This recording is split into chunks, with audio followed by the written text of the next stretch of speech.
Good afternoon, students. Today I shall discuss with you an essay by G.N. Devi entitled Threatened Speech.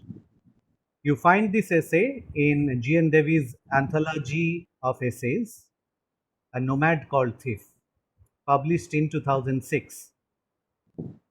Now, we had already discussed the initial sections of the essay, Threatened Speech, before the lockdown.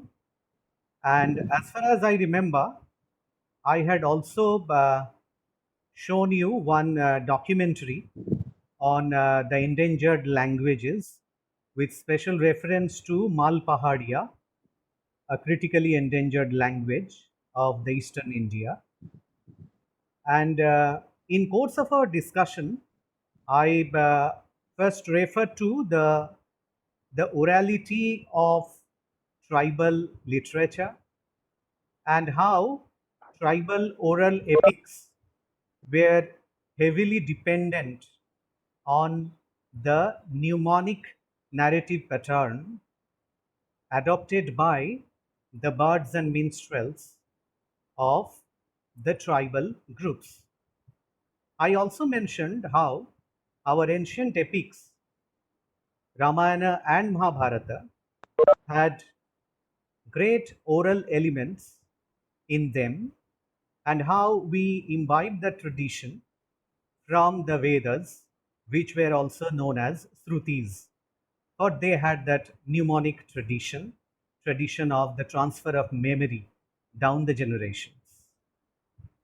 In fact, I also mentioned the multilingual character of our ancient Indian epics, most eminently Mahabharata, where we find many different regional linguistic variations have been used quite abundantly.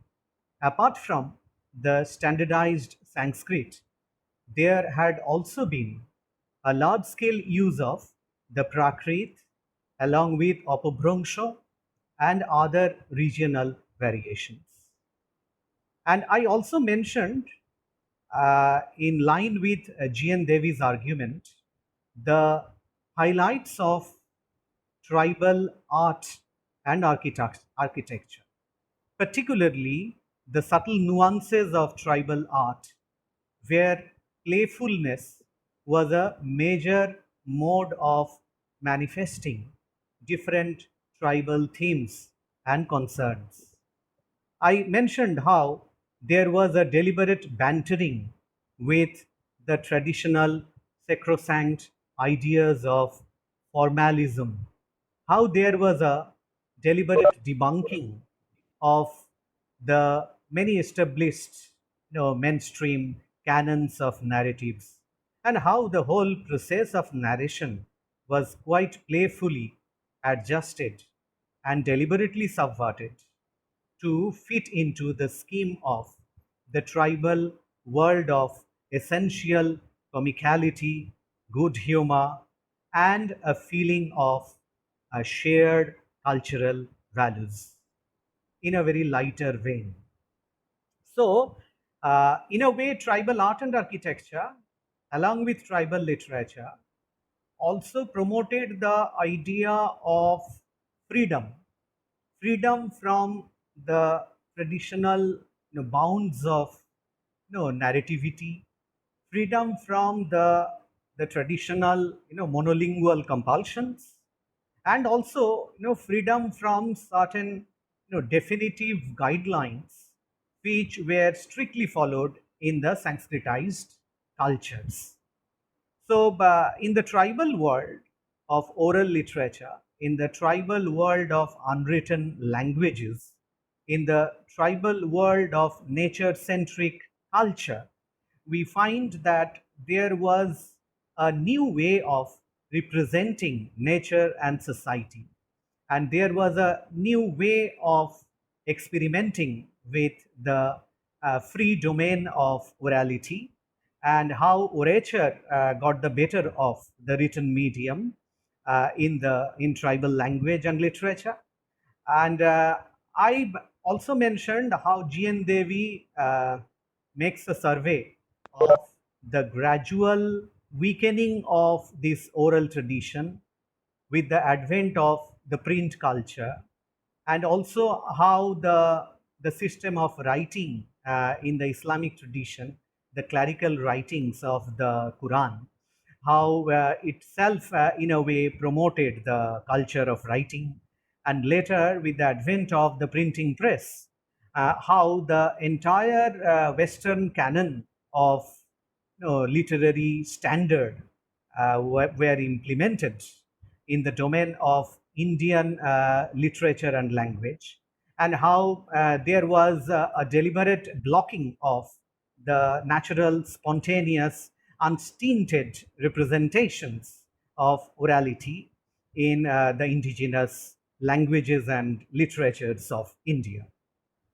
So I would like to move on today to the second half of the essay, where G.N. Devi specifically addresses the issue of language, language policy, language domination, language exclusion, and resultant endangerment of the minor languages, and how this entire process of gradual endangerment of minor languages, especially the tribal and nomadic languages, had completely dismantled the ancient indigenous tradition of orality, the rich heritage of narrative tradition, and thereby how it completely wiped out a very rich tradition of Indian culture. And it was deliberately silenced, and there was a state of cultural amnesia, forgetfulness, which was created by the Western scholars, researchers, and colonial rulers in order to make the Indians forget about a very important and distinctive part of their culture. So let us look at the second slide, dialects. In fact, what G.N. Devi writes here is that there is a marked variation in phonological behavior from one geographical region to another, and this gives rise to a large variety of dialects. In fact, I have provided the example of George Abraham Grierson's epoch-making survey work, Linguistic Survey of Bengal, which was part of his magnum opus, Linguistic Survey of India. And Linguistic Survey of Bengal is available in two volumes, Volume 1 and Volume 2. Volume 1 deals with the languages of East Bengal, the present Bangladesh, while Volume 2 deals with the languages of West Bengal. Now, if you look at Volumes 1 and 2 of Grierson's Linguistic Survey of Bengal, you will find how Devi's statement holds ground, because if you take a geographical survey of change in phonological pattern, say right from the Chittagong area of Bangladesh up to say Purulia of West Bengal, you will find that there had been many significant changes in the pattern of sound production, and also in the pattern of the use of verbs and pronouns in different language domains. In fact, we get a very good idea of the linguistic ecology of Bengal when we read the two volumes of Grierson's Linguistic Survey of Bengal. Okay, right from the Chittagong variation of Bengali to Mymensingh variation, Sylhet variation, and up to say the Manbhumiya of Purulia, Bankura, West Midnapur, and the entire Jongal Mahal district. Okay, if you take a survey, you find that there is a large variety of dialects dialects of Bengali, that had been created due to the cultural specificities of different linguistic spaces populated by different communities, cultural communities, who are ultimately strung together by the major language Bangla. But you would find infinitesimal variations of the language Bangla in its various incarnations in different geographical domains. So this plurality is the hallmark of Indian linguistic ecosystem. But unfortunately, that plurality is generally not taken into consideration at the time of the official language census of India. So that is an important point. I will come to that point later.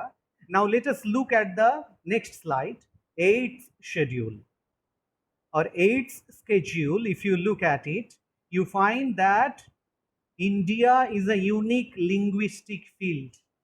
In fact, India ranks ninth in the world in terms of linguistic variations with a score of 0.922. The first place in the world is secured by Papua New Guinea. Papua New Guinea has the largest number of language variations. India holds the ninth position. And if you look at the eighth schedule of our Indian Constitution, okay, which had been dedicated to the documentation, identification, and recognition of the major Indian languages, you find as on 5th May 2020, we have 22 scheduled languages in the 8th Constitution, in the 8th schedule of our Indian Constitution, and over 1000 dialects. Just mark the number, okay, over 1000 dialects. It's a huge number. And once again, there is a politics of language and dialect. There is a binary of language and dialect where language is given predominance over dialects.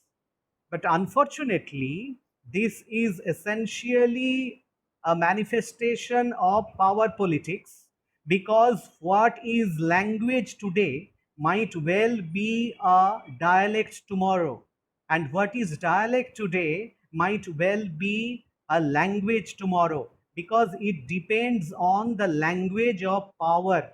Okay, who are in the power, who are in the center, and what is the official language of people who are in power.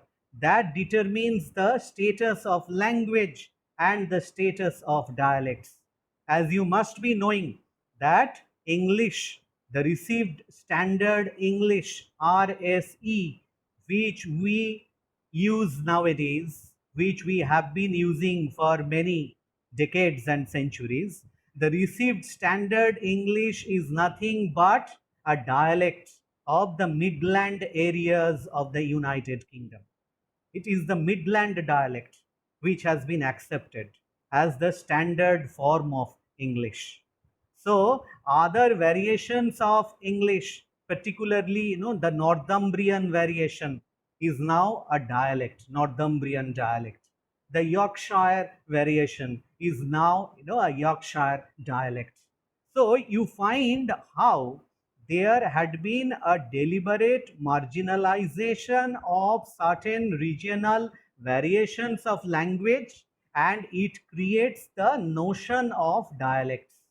Whereas certain dialects are given favor, official support and recognition, and they emerge into full-fledged languages. But dialects are very important, I tell you, from the linguistic point of view, because dialects continuously enrich the main language with their contributions. The language could never survive without the contributions of different dialectal variations, which continuously pour into the glossary of the main language and enrich it over the time. Next, I would like to ask you to look at the slide, Hindi and English. So if you look at the Indian linguistic situation, if you look at the official policy of India regarding language, you find that in our constitution, Hindi is listed as an official language. And remember it, this is a very important finding. There is no national language in India as described in the constitution. No national language. Hindi is not our Rashtra Bhasha. Hindi is our Raj Bhasha. Remember the difference between Rashtra Bhasha and Raj Bhasha. No national language. It is an official language. English is also listed as an official language. Okay, and it was scheduled in the constitution that English would continue as the official language for the first 10 years after independence. But immediately after the expiry of the time period, it was again extended. English as an official language was again extended. And in 1965, when the time period, the tenure of English as official language was to be expired, okay, and Hindi was to be imposed as the official language of India, what happened? That the states of South India strongly resisted to the imposition of Hindi as the only official language of India.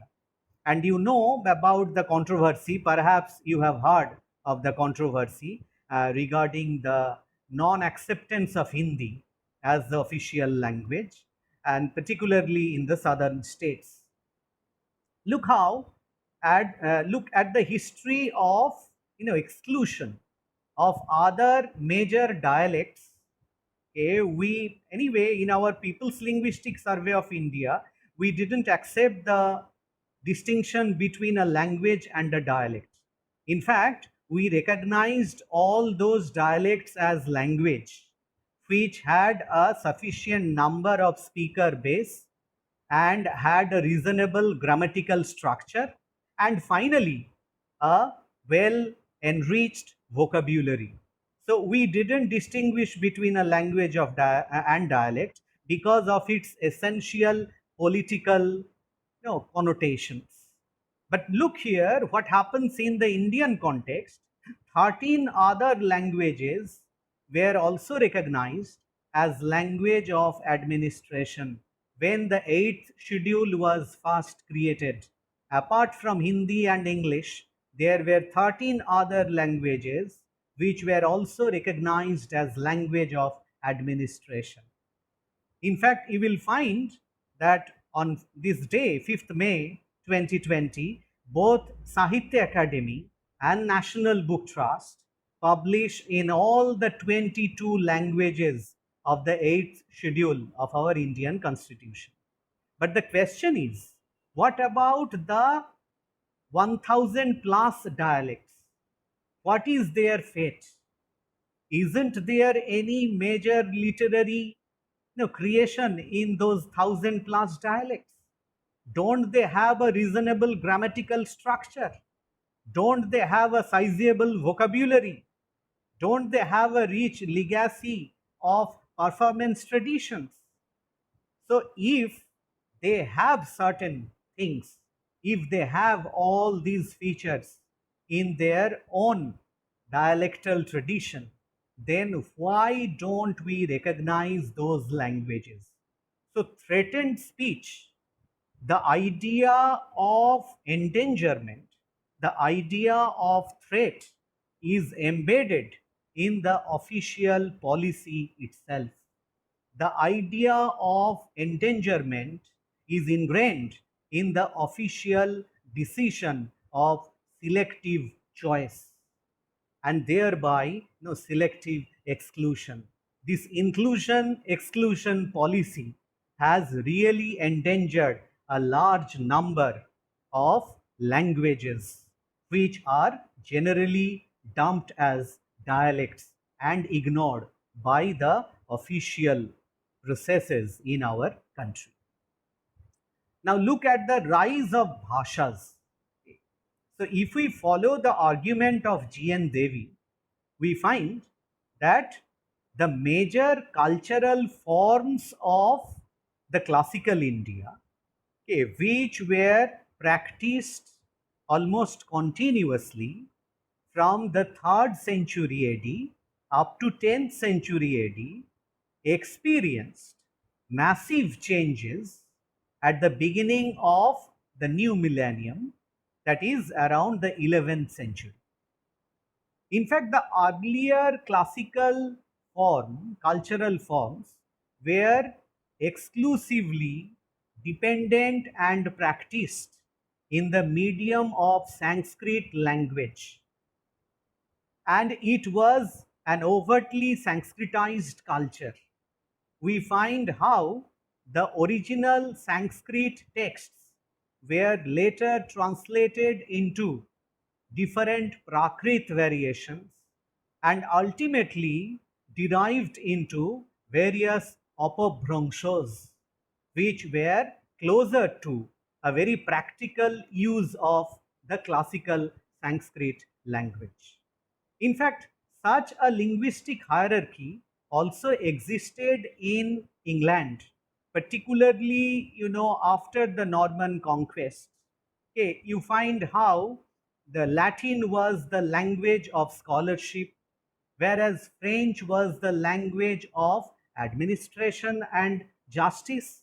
And finally, English, the Anglo-Saxon, was confined to the regular conversational prose of the laity, mostly the ordinary people. So, if you follow that hierarchy in the Indian context, you would find right from 3rd century AD up to 10th century AD, there was a gradual creation of hierarchical dissemination of the knowledge system embedded in Sanskrit language, first to Prakrit and then to Apabhranshas. But there was a massive change, in fact, many changes in the 11th century, and there was the emergence of the new languages, the bhashas. So, G.N. Devi describes the emergence of the new regional languages of India around 11th century as the rise of the bhashas, expressing regional and heterodox aspirations of protest against the hegemony of Sanskrit and Sanskriti. So, look how the first note of protest in the regional languages, the bhashas, began to be heard in the 11th century. In Bengal, if you look at the tradition of Chorjapad, you will find how, first from Sanskrit, how the use of Prakrit, and then a movement to the Apabhransha, and the entire language, the earliest language, earliest manifestation of Bengali language, earliest manifestation of Bengali language itself was a protest against the hegemony of Sanskrit. If you look at the linguistic experimentations undertaken by the poets of Charyapad, you find that there were radical departures from the chaste and canonized glossary of the Sanskrit language.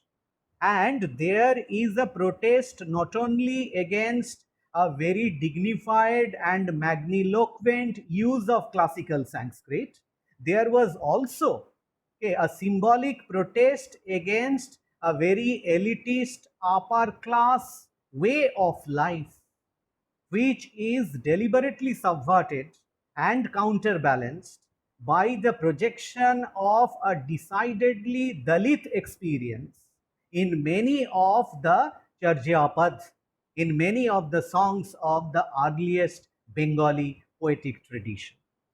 So, if you look at this observation of G.N. Devi and try to apply it to the earliest literary attempts in the Bengali language, you will find that the regional and heterodox aspirations of protest were already registered in the earliest manifestations. Let us look at the South Indian situation. In fact, as we find in the northern and eastern part of the country a great protest against the hegemony of Sanskrit, so also similar reactions were observed in South India against the hegemony of Tamil, because Tamil was 2000-year old, and Tamil was a very old language with its own classical infrastructure. And in Tamil, we find the ancient epics like Silappidikaram, okay, where we find a very highly classical way of expressing the epical contents in Tamil language. Now, this classical Tamil was not to be accepted by the common people of the southern states. So there was a reaction against the hegemony of Tamil, and we find how the branching of the language began. Branching in the sense diversification of the language, a kind of relocation of the language with the regional languages, how the relocation of the classical language in a way was negotiated with the regional languages, and there were intense periods of coalition and collusion, and finally there were developments of certain independent regional bhashas, languages, which later developed their distinct identity.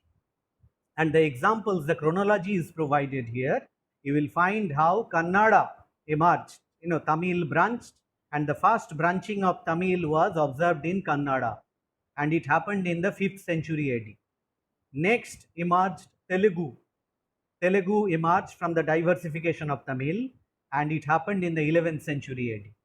And finally, the youngest South Indian language, official language, was Malayalam, which was born out of a mixture of Tamil and Kannada in the 14th century AD. So if you look at the South Indian situation, you find how there were many manifestations of new languages, new bhashas, as a protest against the classical tradition, and how there was a gradual movement towards multilingualism from 11th century onwards, instead of a monolingual classical linguistic tradition. And let us look at the north and eastern parts of India. What was happening there? In the northern part of India, as I mentioned earlier, Apabhrangsha, which was a kind of double derivative of Sanskrit, then Prakrit, and finally Apabhrangsha. In northern India, Apabhrangsha created many independent languages. In fact, if you look at the cluster of languages as manifestations, regional manifestations of the Apabhrangsha, you find the geographical distribution of such regional languages. Look first at the Eastern India. Eastern India, there we find the Middle Indo-Aryan dialect. The Middle Indo-Aryan dialect, the first diversification of Apabhrangsha, and the creation of Bangla and Odia in the 10th century AD. Look, you have many of the scholars have a misconception that Bangla is more ancient than Odia, or many have an idea that Odia is derived from Bangla. No, that is not true. No, both Bangla and Odia emerged almost at the same time. Both were equally old in terms of their origin, and both emerged in the 10th century AD. And Bangla gave birth to Ashomiya, that is Assamese, Ashomiya or Ahomia. Bangla gave birth to Ahomia in the 13th century AD. It came much later. Assamese came much later. What was the condition in the northwestern and western provinces? If you look at the northwestern dialectal tradition, you find that the first developed dialect, or we may also call it a language, was Kashmiri. Kashmiri, which came into being in the 13th century. And it was followed by, you find in the slide, Sindhi in the 15th century AD and Punjabi in the 15th century AD. Sindhi and Punjabi emerged almost at the same time. I think it should be PU. Okay, make a correction here. There is, will it be U or A? Tell me. Punjabi. Anyway, Western Apabhrangsha of Middle Indo-Aryan also branched. No, so Middle Indo-Aryan, look, Middle Indo-Aryan had two distinct manifestations. One was the Eastern Apabhrangsha, which contained Bangla, Odia, and Assamia, whereas there was another Western Apabhrangsha, okay, which continued, or rather which contained first, Hindi. Look at this language Hindi. It is a very interesting summation of several dialects till the 19th century AD. In fact, Hindi is not a single dialect or a single language. Hindi is the manifestation of a group of dialects or languages which we call as Hindustani group of languages, okay, which includes many different regional variations, like Khadi Boli. Khadi Boli is spoken mainly in Delhi and Uttar Pradesh. Khadi Boli. Okay, it is also connected with Maithili. Hindustani is also containing the Bhojpuri. Okay, so if you look at the Hindustani group of languages, you find that there are many regional dialects. In fact, there is one dialect known as Delhi, that is a typical dialect of the Delhi region. So, Western Apabhrangsha of the Middle Indo-Aryan, the first major manifestation was in the form of Hindi. And look, Hindi is basically a conglomeration of the folk languages or folk dialects of the northern part of India. And Hindi is, in a way, it is an antidote to the classical Sanskrit language. Ironically, it uses the Devanagari script of Sanskrit, but spiritually, Hindi is a language of protest. Hindi is a language of democracy. Hindi is a language of folk aspirations, and it is basically constitutive of various folk dialects of different regions. Next slide. Hindi, Persian, and Arabic. Now, I am talking about the Western manifestations of the Middle Indo-Aryan dialect. Another, major variation, Western variation is Gujarati, a Middle Indo-Aryan dialect. Gujarati, which developed in 11th century, and then Marathi, which also developed in the 11th century. And the Hindi family, G.N. Devi observes, Hindi family I have already mentioned, that is Hindustani, family of languages. The Hindi family developed autonomy in the 14th century.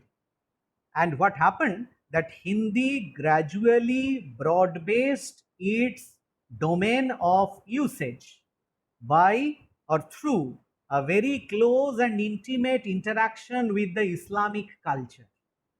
Because Hindi was consolidating its position at a particular point of time, that is 14th century onwards, when India experienced the Islamic rule, and India was influenced heavily by the Islamic culture. So the first, in a way, the first interaction, the first dating of Hindi was with Persian.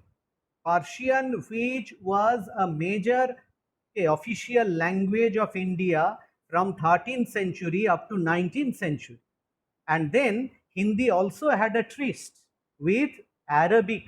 Arabic, which was also an official language in India from the 11th century up to the 19th century. And there was a very interesting combination, a very interesting synergy between Hindi, Persian, and Arabic, which created the language Urdu. And Urdu, Urdu is basically a cantonment language. That is, Urdu is a language which was born in the military camps. And Urdu had a very queer, fusion of Hindi, Persian, and Arabic. And Urdu developed as a major literary language, out of this assemblage. Now, if you look at the language politics, you would also find that there are some languages which claim an older origin, down the line, in order to establish its more ancient nature. And this what we can call this trend of asserting this penchant for claiming more ancient identity is in a way a subtle political strategy to establish a form of linguistic superiority. We observed it particularly in the case of Gujarati and Marathi, which actually emerged during the 11th century, but they claim their actual origin way back in the 8th century. Similar claims are there, can be found in tribal languages as well. Santali, okay, the Santali script, Olchiki, now claims similarities with the pyramids of Egypt. And if you look at the history of Kudmali, another major indigenous language of the Jangal Mahal districts, you will find that Kudmali, the Kudmi scholars, link the origin of their language and script to the Indus Valley civilization.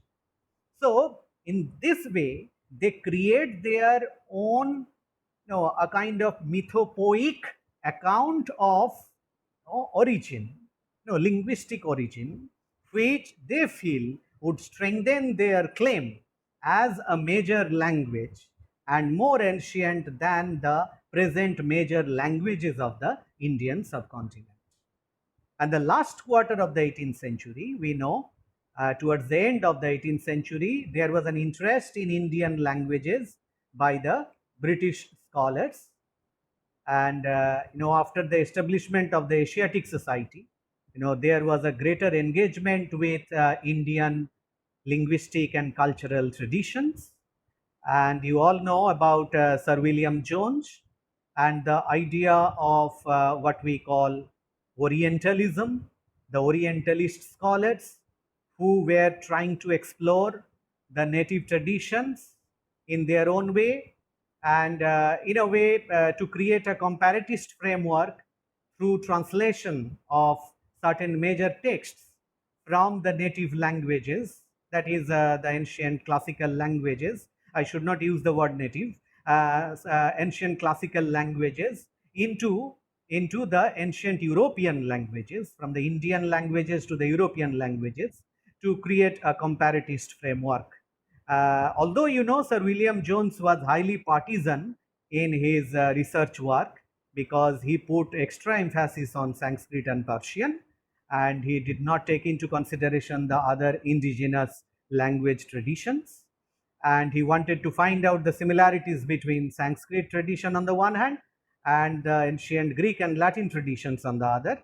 And later, how these Orientalist scholars in France and Germany developed a new branch of linguistics, that is historical linguistics, and how there was the development of the idea of language families.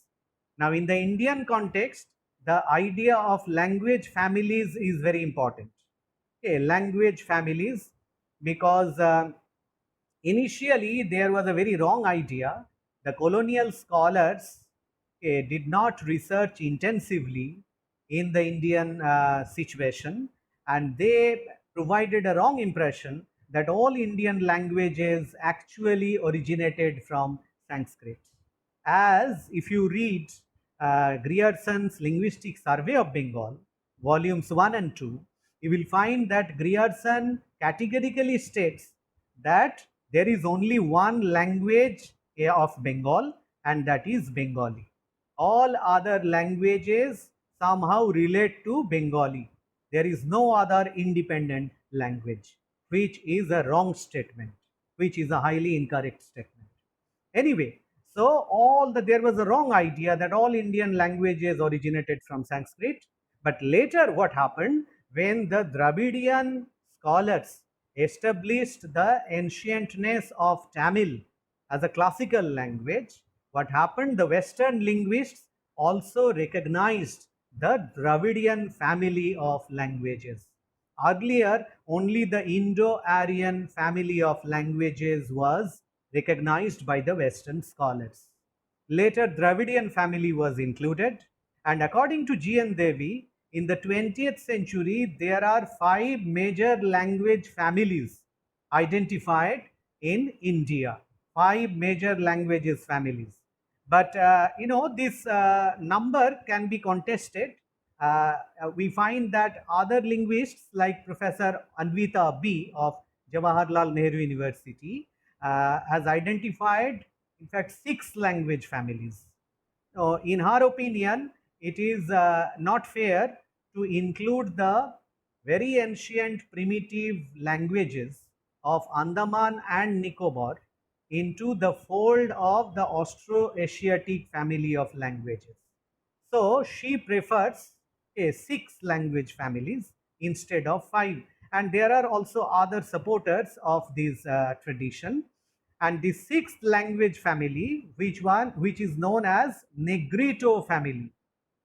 Negrito, because it is derived from the Negroid tribal groups, and these Negroid tribal groups are generally considered the most primitive tribal groups of the Indian subcontinent. They are found in the Andaman and Nicobar Islands. Okay, the Greater Nicobaris, the Greater Andamanis, okay, the Jarwas, okay, and you have also heard of the Sentinelese. Okay, all of them belong to this Negrito family of languages, most primitive family of languages, and should not be placed, I have already mentioned that, under Austroasiatic languages. And the 5th category, the 5th family of languages is also very interesting, the Semio-Hamitic. The Semio-Hamitic family of languages, you will find it in the essay itself, mentioned by G.N. Devi. The 5th category is found in the Afro-Asiatic context. And there are as many as 300 languages under this category, 300 languages. And they are spoken mostly in West Asia, North Africa, and the Horn of Africa. West Asia, North Africa, and the Horn of Africa. And look at the whopping number of speakers. 495 million speakers. 495 million. And Arabic is the most representative language of this family, Semio-Hamitic family. And that's why, Arabic perhaps holds the 5th position in the world in terms of the number of speakers. Arabic holds the 5th position. Now, what are the excluded languages? Now we move on to the main argument in the essay by G.N. Devi, that is threatened speech. Now, what are the excluded and threatened languages? What are they? The scheduled languages are found mostly in the first 2 families. What are the first 2 families?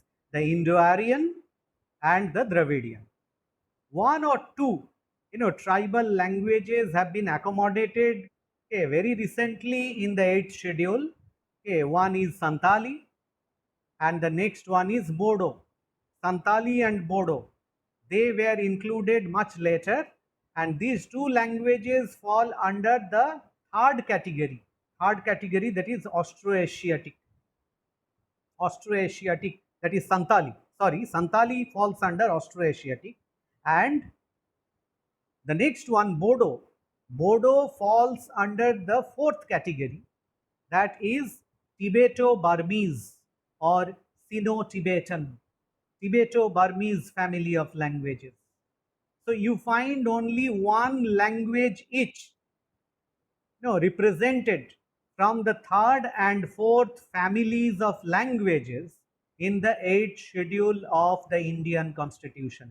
That means more than 95% of the Austroasiatic and the Tibeto-Burmese families of languages have been left out of the 8th schedule of Indian Constitution. So mostly unlisted languages. And if you look at the chart of the languages, you can measure the nature and extent of diversity. I will give you a record of this diversity. In fact, a geographical, cartographic information regarding the distribution of the lesser known tribal languages which are included in the third family, that is Austroasiatic family, and also in the fourth family, the Tibeto-Burmese family. I will give you a list of those relatively unknown languages. First, let me finish this discussion. So, we move on to the next slide, slide of endangerment. So, the unlisted, non-scheduled, mostly tribal and nomadic languages are excluded, are threatened, are endangered in the present Indian linguistic ecology. Why? Because there is a large growth of English speakers of English language. And why has there been a large growth in the number of the speakers of English language? First, because there is a decline of other excluded languages of the 8th schedule. As the languages are excluded, the speakers of those languages don't find any motivation to continue in their mother tongue, particularly the young generation, particularly the children and young adults, are absolutely demotivated. They are absolutely de-inspired by the non-recognition of their mother tongue in the public official domain over a large tract of time. And the second one is associated to the first one, that education is provided only in the scheduled languages. That means that a Birhod child cannot learn his mother tongue in the primary school. Even if the primary school is located in a Birhod village, even if all the children studying there belong to the Birhod community, they are not taught in their mother tongue. Instead, they are compulsorily taught in the Bengali medium. So you find how the tribal language is not given any incentive since the primary level of education. Naturally, it leads to a large scale language migration. It leads to a large scale language shift to other dominant languages, and it gradually results in the endangerment of the concerned tribal language. The indigenous speech tradition is threatened because of the large scale departure of the users of this language. So as a result, the tribal and nomadic languages, Austroasiatic and Tibeto-Burmese families may disappear. There is a prediction by the language cephalogists, by the psycholinguists and linguists who work with elaborately statistical methods. They predict that these two families of languages, Austroasiatic and Tibeto-Burmese, may die a natural death by 2050. And I have already mentioned here 9 critically endangered languages of North Bengal. And you will be sorry to know the 10th language, Tundu, which was found in the tea estate of Alipurduar. No, Tundu is now extinct. There is no existing speaker in that language, Tundu. And another very interesting observation is that the print material in the Bhasha literatures has increased. In the regional languages, regional official languages, we find a large number of printed materials. But English plays the role of major adversary to the growth and development of the Bhasha literatures. We can use the phrase killer language. English is a killer language. Similarly, Hindi is also a killer language. Why? Because English is a mega language. Okay, I am using the terms used by the linguists. English is a mega language which subsumes, gobbles up the other languages. So there is a major adversary in the form of English language. Naturally, there is a rapid decline in the number of readers of Indian language literatures, particularly in the urban and semi-urban areas. In fact, I hope you were familiar with a debate a few years ago, that there was a kind of opinion poll conducted by many media houses. What is the status of Bangla in a metropolitan city like Kolkata? What is the status of Bangla in the metropolitan space? Okay. Is Bangla threatened in the metropolitan space? So, in a way, that how even the state languages, how even languages with established literary traditions are feeling the heat of competition, particularly from English in the urban and semi-urban areas. And on the other hand, there is another very interesting development. There is a phenomenal spread of Indian languages in the rural areas. You will find that the Bengali medium schools in the rural areas are flourishing to a large extent. In fact, if you look at the literary tradition, the recent literary traditions of Bengal, you will find that a large chunk of new Bengali writings is contributed by the districts, by the rural areas. And if you look at the achievements of the students in the public examinations like Madhyamik, Uccha Madhyamik, you will find that mostly the top slots are now being taken up by the students from the districts, from rural areas. So that is interesting, that the use of a major Indian language with a rich literary tradition is threatened by the rise of English as major adversary in the urban space, whereas in the rural areas, rural space, there is a phenomenal spread of Indian languages, new dialects into main languages. And so it is also attested, the fact is also attested by the phenomenal rise in the number of little magazines. If you visit Kolkata International Book Fair, you will find that every year how many new little magazines are added to the existing oeuvre of little magazine tradition of Bengal. And if you look at the origin of those little magazines, you will find that most of them emanate from the districts. They emerge from the rural districts. So the study of Bangla is now distributed to the remote nook and corner of the state, whereas in the metropolitan space the study of Bangla has been confined to a select group of intellectuals.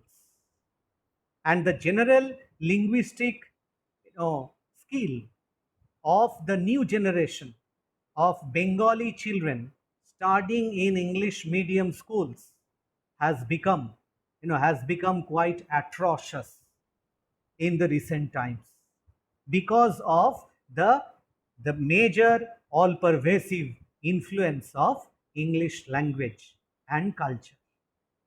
Finally, I would like to mention to a very important structure mentioned by G.N. Devi, that is a hierarchy of language empowerment in the Indian situation, and which may also be important for writing some comments, responding to some important issues.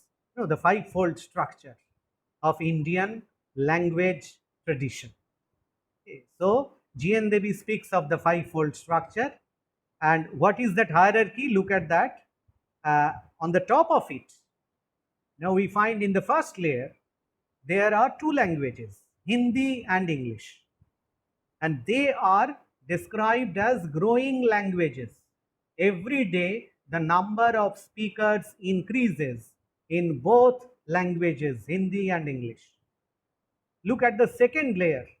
In the second layer, we find the strong established languages with well-defined scripts and rich literary traditions, but not experiencing that exponential rise in the number of speakers as it happens in the case of Hindi and English.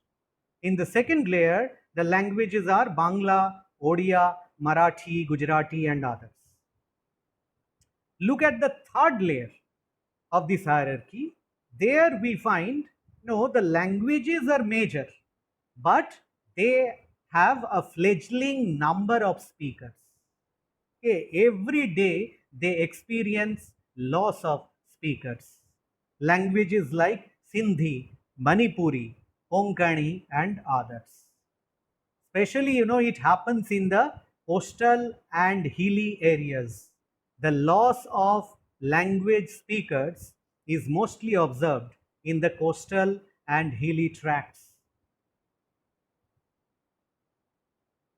And another, yes, the continuation of this fivefold structure, the fourth category. Look at it. In the fourth category, we find there are languages which are generally not recognized as separate languages, which are generally considered as dialects of some major languages. Okay, languages like Kutchi. Kutchi is considered to be a part of a dialect of Gujarati. Okay, Kutchi. Okay, Ahirani. Ahirani is generally considered to be a part of Marathi. No, Marwadi. Marwadi is generally considered to be a part of Rajasthani. Okay, not given an independent linguistic identity. Marwadi. And there are many such languages which are not recognized as full-fledged languages, rather major dialects. Now this is once again, a result of that language politics. This is once again the result of power politics, okay, which promotes and encourages this division of this binary of language and dialect. Now the fifth and final category, where we find the actual endangered languages, where we find the threatened status of the languages, and they are the Adivasi and nomadic communities. Nomadic communities are also Adivasi communities, but they have a very unique characteristic, that they are migrant tribes. Naturally, they have a greater variation in their vocabulary, in their grammatical structure, in their linguistic expressions, because they pick up various traditions in course of their perpetual movement from one geographical domain to another. So Adivasi and nomadic communities, particularly, I mentioned two languages, Bhatu. Bhatu is a major language, Maharashtra, a major tribal language with a large number of speakers. But unfortunately, Bhatu is not given any recognition.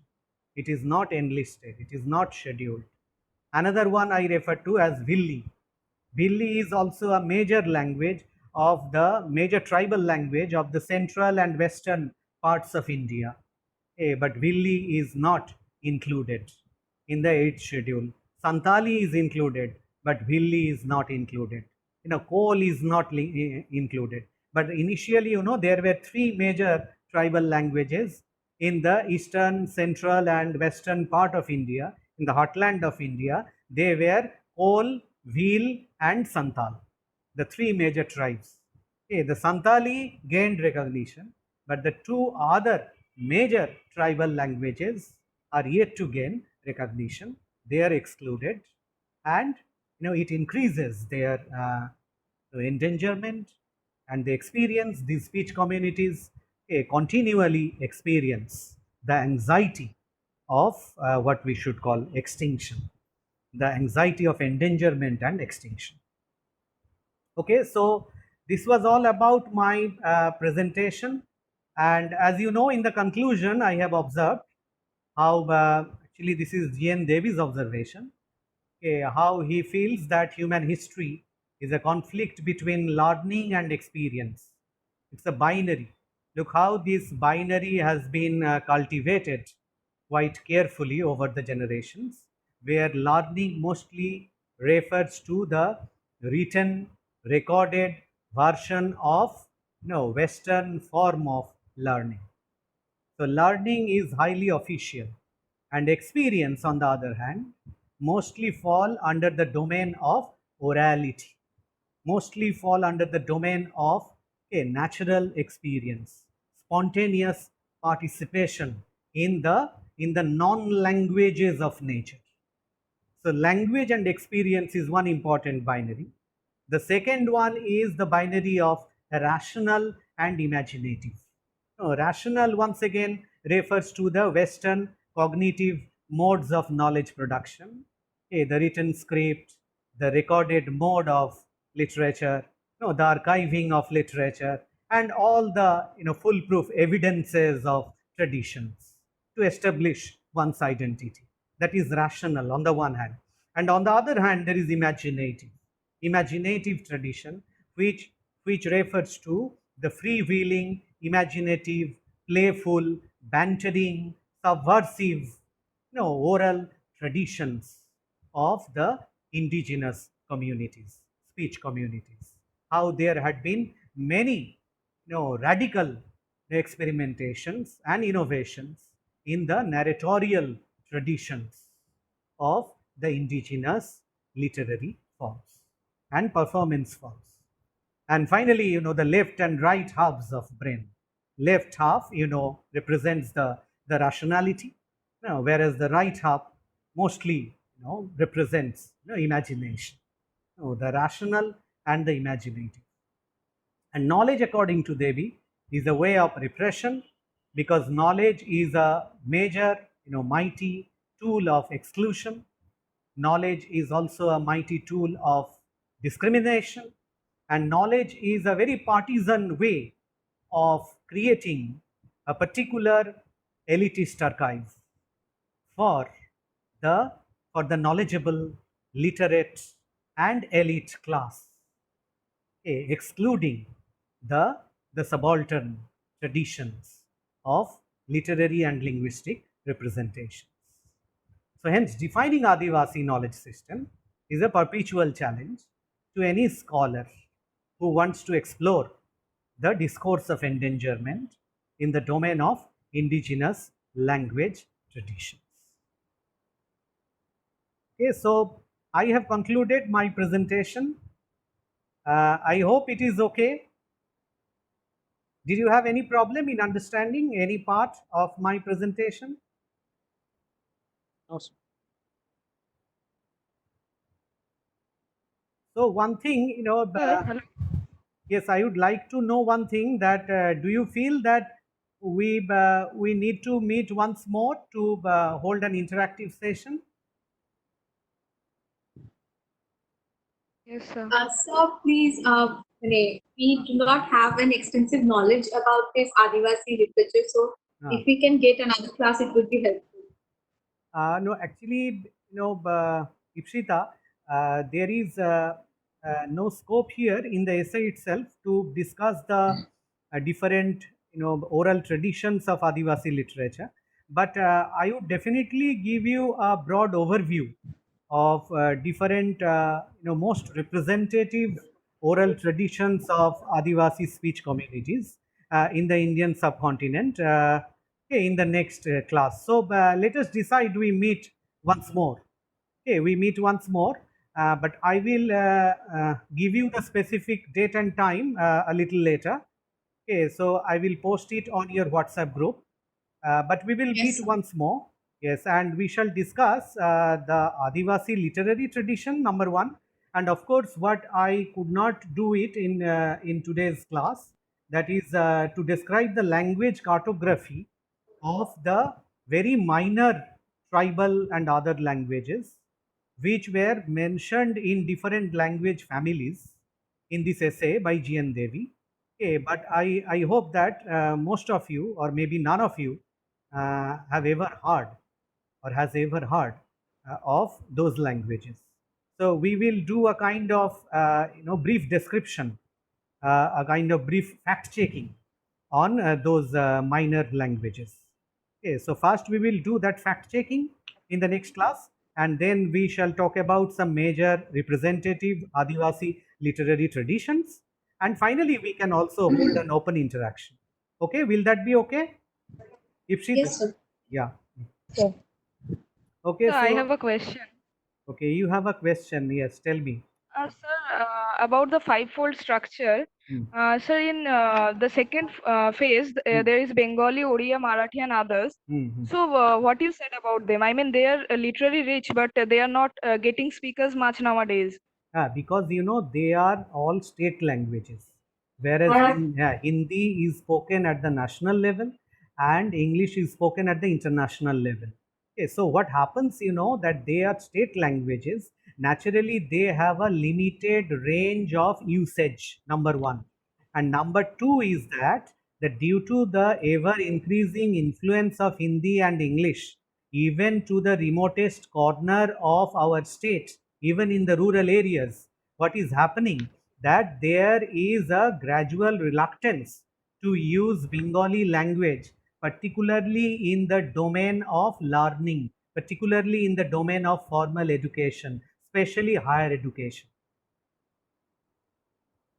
Okay, so they are losing out on a significant number of speakers. Okay, it's ground reality. They are experiencing all these state languages. Okay, feel the threat of what we should call a threat of being overshadowed by Hindi and English. Okay, Okay, sir. okay, we stop here. Okay, students, thank you very much for your patient hearing, and once again, Thank you, sir. wish you a very safe and secure stay at home. Okay, stay safe, stay at home. These are very testing times. I tell you once again, the numbers are increasing every day. So be safe. Okay. Thank you. Okay, Thank sir. you. Thank you, sir. Thank you, sir.